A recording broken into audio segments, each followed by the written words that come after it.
Everest tog'iga chiqaman deb yiliga 10-15 tadan odam halok bo'ladi.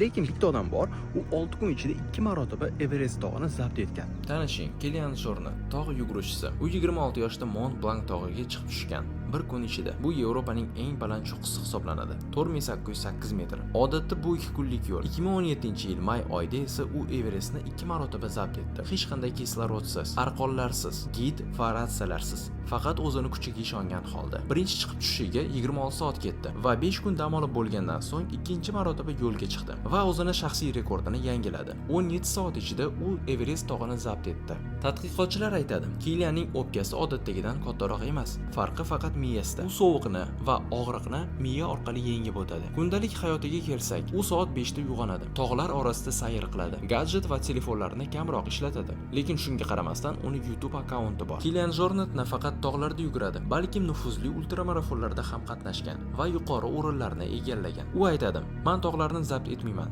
Men ularda yashayman." Mana kontent sport haqida. Agar yoqqan bo'lsa, obuna bo'lib qo'yinglar.